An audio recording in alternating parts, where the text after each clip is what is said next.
everyone. Welcome to the Soulful Eclectic. I'm your host, Diana Collins, and I want to thank you for coming in and joining me as we talk and share about life, love, and just being our authentic self. If this is your first time visiting me, welcome. Thank you for coming in and taking out your time to listen. And also, if you're coming back, welcome back. I appreciate you so much, and I thank you for your support and your love. And I hope that everyone shares what the podcast has to offer. And yeah, thank you. That's all I can say is thank you. I appreciate you. So this episode is continuation from Alma Bearer Chris Woolard and our conversation. So this part of the conversation is talking about how they became their authentic self through their spiritual walk and how they help others build themselves and be their authentic self. So with that, I lead us into that. Thank you. So as you are growing in your spiritual growth and your authentic self, how do you bring that to the table? What are you bringing to the table when you are encouraging and teaching these young women in your group home at the LGBTQ lifestyle to govern themselves as they step out into this world that is constantly against them?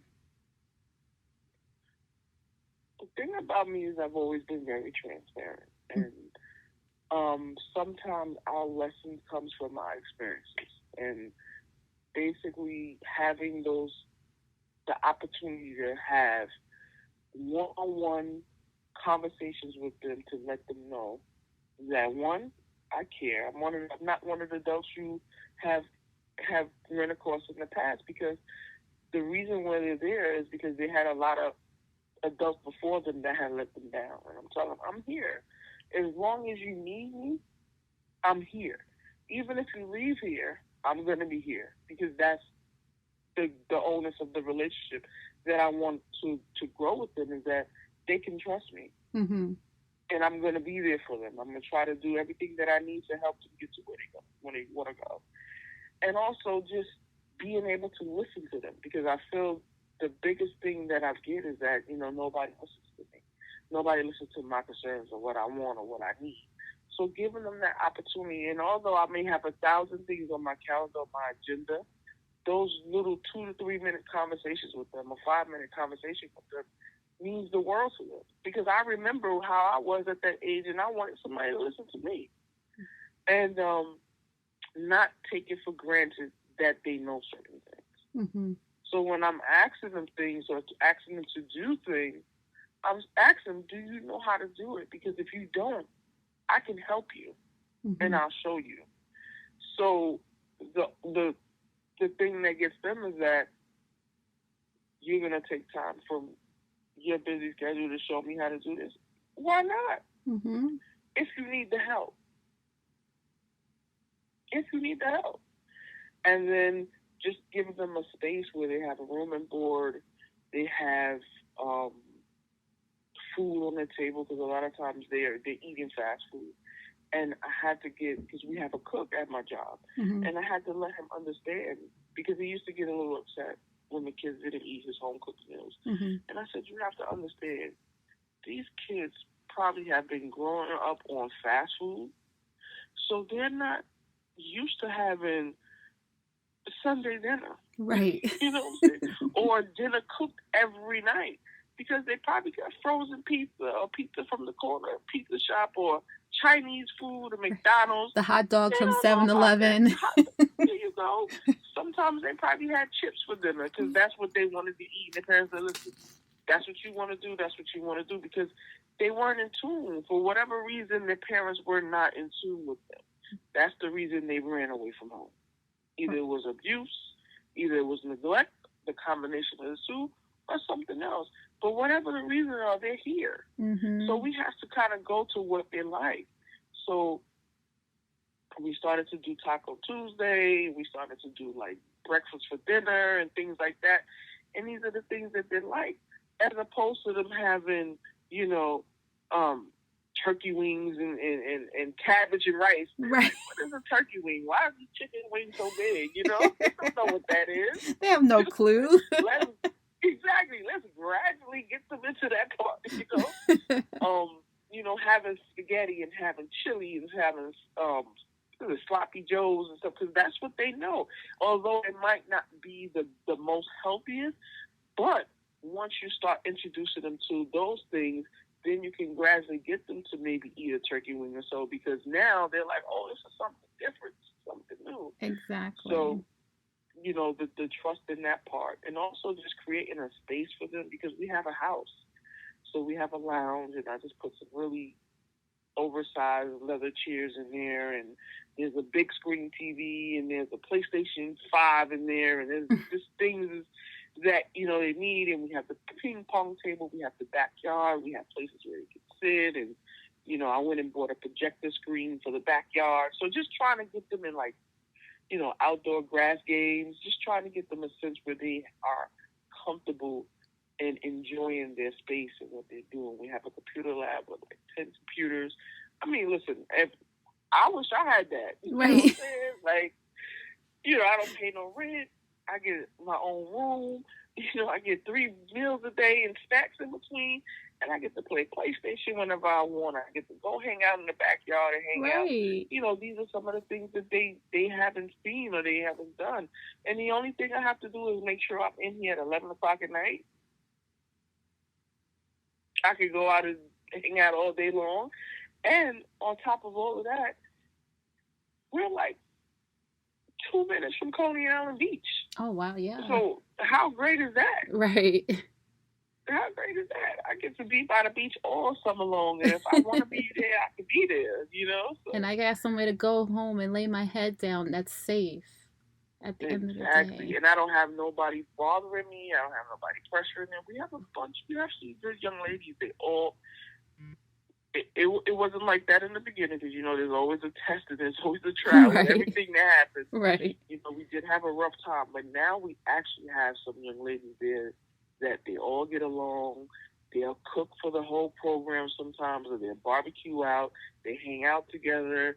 You know, they do things together. And this is really, in my mind, what I envision this program to be. And it's peaceful, it's light, you know, and I try to keep it that way. I try to make sure when we're doing workshops and we're doing trainings with them, and even with the staff, that everything is kind of calm and peaceful. Because at the end of the day, the program should actually kind of emulate who the leader is. Right. And if it's anywhere close to me, then it is going to be peaceful. Because of fire hazards and things like that, I can't bring sage, and my candles in here, which is killing me. Well, you can make a sage spray. I'll show you how to make a sage spray so that you can bring it in and spray it around, because I do it to my office when I go to work. And I you know, yeah, so there are things you can definitely get around with that, so that you can still cleanse the area, cleanse that energy, and recenter. Well, thank you, sis, but I just feel like my personality is kind of taking over the program. So because I'm calm and I'm just kind of just laid back, that the program is at that point right now. Right. And it's a beautiful day, because there was days where it wasn't that. It was days that I had to really like, all right, I have to come in here with my Timbs and my sneakers, because we got Brooklyn and East New York, and they're about to tear it up again. Oh, my goodness. And we have to kind of weed those youth out, because sometimes they're not ready to leave the street. You know, they have a lot of gang involvement and things of that nature. And there was times that, you know, I had to stand up, you know, and be like almost like a female Joe Clark, because it's not going down. You know, this is not happening here. You know, this gang stuff is not happening here. This and some of the youth that are in my program have been products of sex trafficking, and there were people that were coming in that was active and was trying to recruit. Oh no, we're not doing that either. So there was times that I really had to be the authoritarian in the program, because it was just certain things that I was not going to allow. This is going to be a safe place for people. This is going to be somewhere where somebody could come and feel like they are safe. So we went through that trial where we had to get that. So now we're at a point, like I said, it's peaceful. That's good. But it was a moment that I was pulling my hair, and it was during that whole transition too. So. She said, I'm a female Joe Clark. Say it again? Like Joe Clark. Get it together. Yeah, definitely. You have to come in there like, I have my Timbs on. They like, this one got Timbs on. She ready? Yeah, I'm ready. That's right. I just feel like they're running away and they're coming to us for help. So because you're coming to us for help, we're going to try the best we can to help you. So this is a private location. We don't advertise where we are because of that whole reason. So for you to have people coming to the door and meet you, no, have them meet you at the train station. Have them meet you at Coney Island train station. Right. Have them meet you 2 blocks away because you never know. Exactly. You never know what could happen. Exactly. And even for their safety, what if they break up with the person? Now the person know you at it. A lot of times these people don't play. You can't break up with them. That's for real. That is for real, right? You can't break up with them. No. So that is a amazing program, honestly, and kudos to you for withstanding all that and bringing a safe place for our LGBTQ youth where they can go. I mean, granted, are they all female? You don't have any men there at all? They're all female identified. So we had someone who was a trans female there, and it was rough, and that was another thing. It was rough because trying to get the staff open mind to understand what was going on with this youth, because not all of our staff identify. Okay. So we do have some cisgendered staff. Mm-hmm. So just trying to get them to understand the he, she, the them, the they, the pronouns, and Absolutely. how important it is to someone. There was a transition with that as well. Yeah, and that it continues to be a transition on a day-to-day basis for a lot of people. Like, we just did a whole symposium on it, and I was like, we have to be mindful of how people are identify and use the proper pronouns. Dang it. I mean, how hard is it? And if you fudge it up, just say, I'm sorry, apologize, and use the proper pronouns, right? I don't know. I don't know. I guess because it's my life, I've lived it for so long, it just rolls off without an issue, but I don't know. And you identify as non-binary. Yes, I do. Yes, which is very much had. So there's a little story behind that with work. Oh, gosh. Oh, goodness. Actually, when I went to work, when I went to interview there was a executive director who actually had thought of the program and had created the program, was a cisgender female. And, I guess when I just told her what my story was, she fell in love and she was like, you're the person we want for the program. So she ensured that everything me represented me. Mm-hmm. So no, the name is not going to be Christine, it's going to be Chris. Mm-hmm. And the pronouns and everything is going to be they, and was very supportive in ensuring that everyone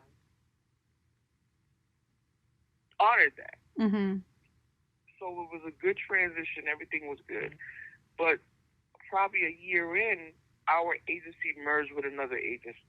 Mm-hmm. And one person that I thought I would never experience, certain things of misgender and stuff was the VP of HR. Wow. Kept calling me Christine, and I kept correcting, no, my name is Chris. And then was saying she, and like, no, it's they. It's they. And then she kept saying it, and I'm like, listen, so I had to write a nice little letter to the VP of a residential. Like, Mm-hmm. This is who I am. This is how I came in. This is how my email represents.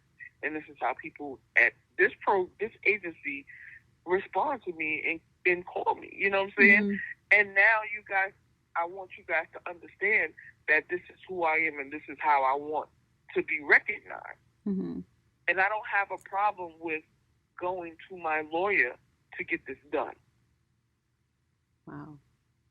Because I felt as an HR director or HR VP, you would be a little more sensitive to what's going on or abreast of what is going on. Mm-hmm. I wouldn't feel that you would misgender me of anybody in the agency. Well, and I just had this whole conversation. I actually did a faculty training yesterday about this, about microaggressions and micro assaults and micro insults and all that. And that's a clear microaggression right there, because she's aware and she just chooses not to use the proper pronouns. So it's a disrespect. And I also think there's cultural things too. Because I know that she's Jamaican and I don't want to bring anybody in, but culturally I feel as though sometimes it's hard for them to accept and recognize certain things. And that's exactly what she said. And she, after I wrote the letter, of course, I guess there was a discussion and there was an apology. Mm-hmm. But I was really kind of pushed back because I feel like as an HR director, you're always supposed to update yourself on what is going on. Absolutely. And for this to be New York City, and for every policy and procedure that has transitioned within the last 10 to 15 years, you are still not aware, that says a lot to me. That's a choice. Exactly.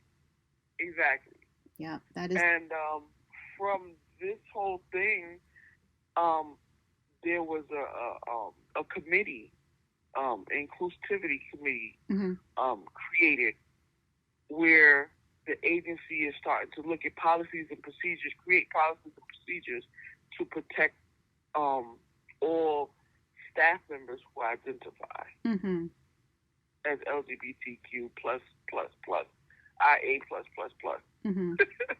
There's always a letter added. There's IA. It's 2S now, 2-Spirit. Yes, exactly.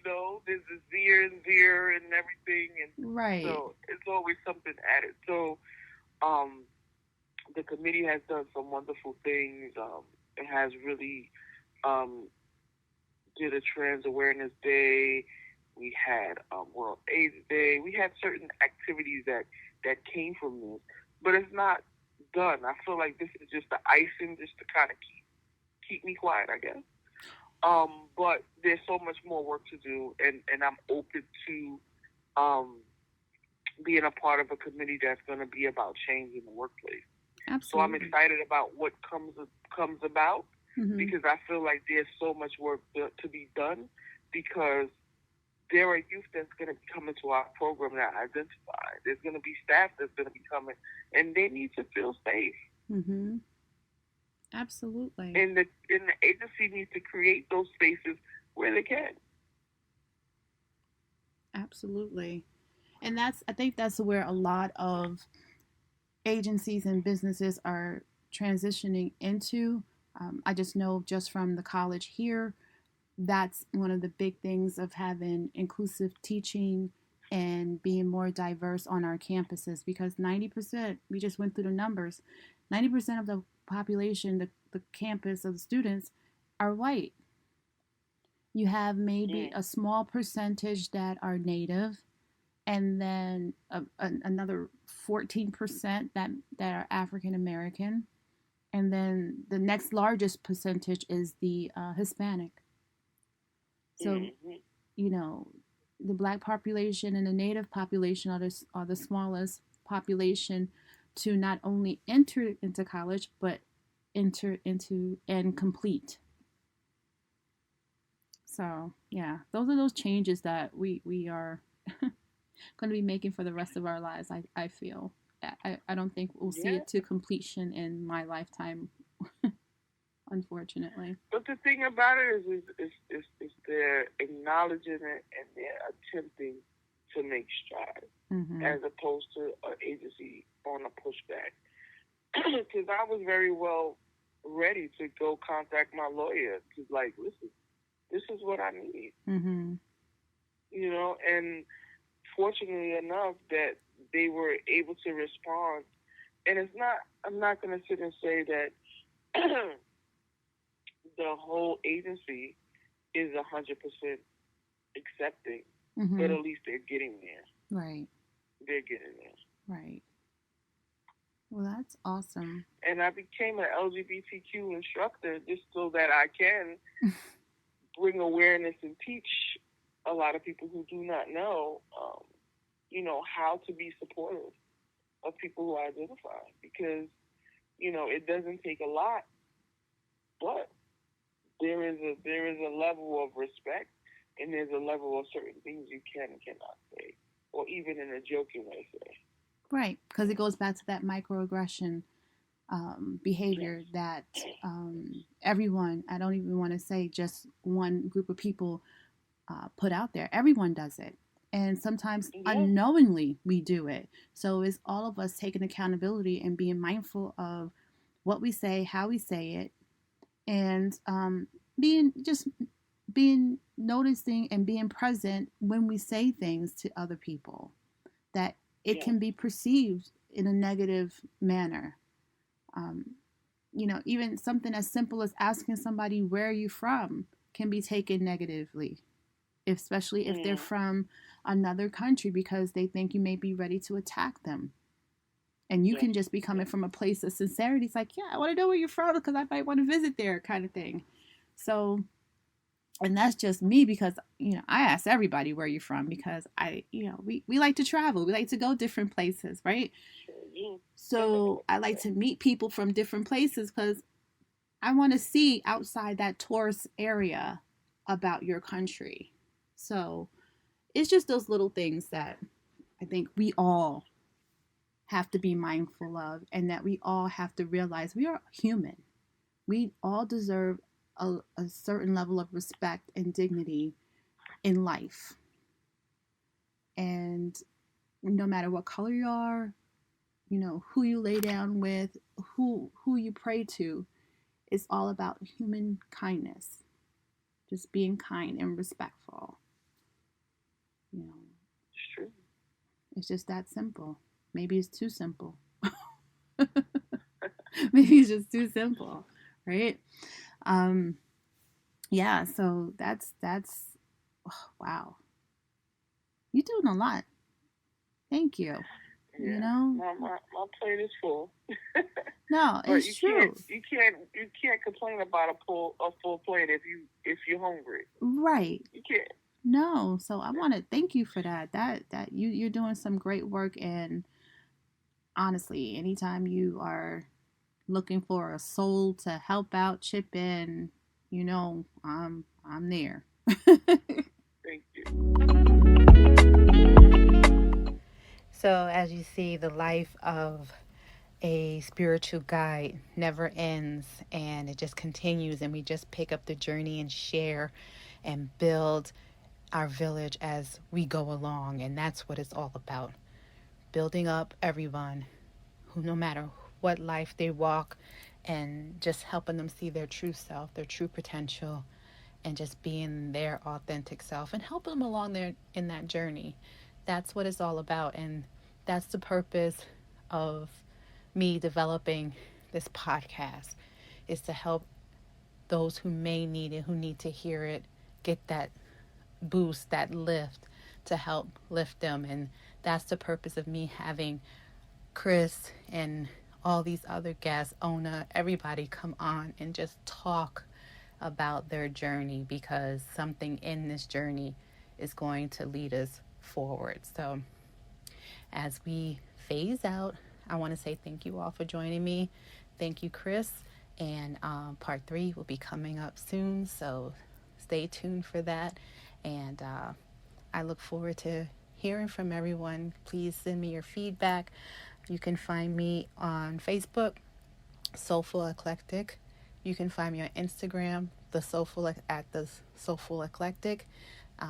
My email is dc@thesoulfuleclectic.com. And, just drop me a line, and I would love to hear from you. So thank you. And again, once I'm on Spotify, Apple Podcasts, and things like that, I will keep everyone posted. And it's been a month since we've been on. So thank you for joining me, subscribing, listening, and sharing. I truly appreciate it. So stay tuned for part 3.